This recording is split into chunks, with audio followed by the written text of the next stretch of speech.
We're in the memorial park called Yuhua Tai, and the building that you see behind me is the Rainflower Pavilion. And that actual building was rebuilt in 1997. But historically, there was a pavilion here, and a monk was preaching the words of Buddha at this temple about 1500 years ago.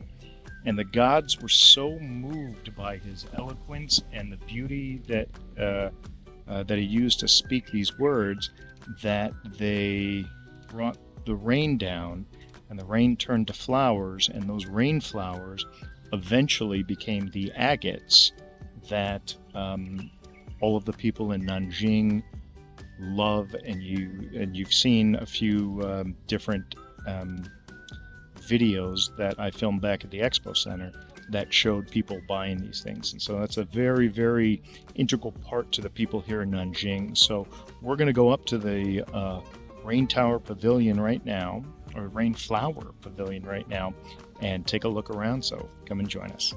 So we're here up on the second story of the pavilion, and you can see a kind of sweeping view of Nanjing City back there.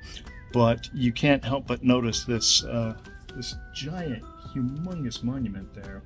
That monument was built to remember the lives that were lost during the Comintern Revolution, fought against the communists, and that exists there to remember the many, many lives that were lost.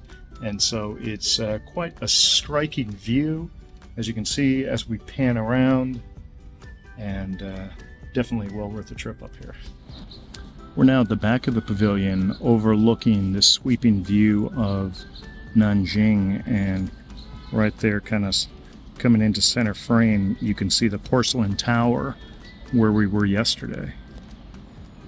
So it really kind of gives you a view of the size of the city. Almost 9 million inhabitants. So that concludes our visit to the Rainflower Pavilion. And I'll tell you, that was one of the things I was really looking forward to. I have to be honest, I was a little bit disappointed. I was expecting to find a little bit more information about Buddhism up there, since that's how the story goes. But I am glad that I visited it. Probably not go visit it again. Although beautiful from the outside, the building felt very kind of sanitized and impersonal on the inside. Not a lot of history or information there. So again, I'm glad I visited it. I'm part of the story, and I don't regret it. But again, I probably wouldn't go back. One of my favorite parts, though, is as we were leaving, I kind of wandered out in the dirt a little bit, and I found a few agates. So I'm taking those home. So now I'm totally part of the story, but shh. So while the pavilion may not have lived completely up to my expectations, the very fact that we're in this park, it's a beautiful park here. There are all kinds of little shops on one of the ways, the causeways that we're walking through right now. And this place is enormous, and it's right in the middle of the city. And it's just filled with beautiful trees. I mean, if you look down the avenue here, you see all these magnolia trees that are actually kind of starting to bloom.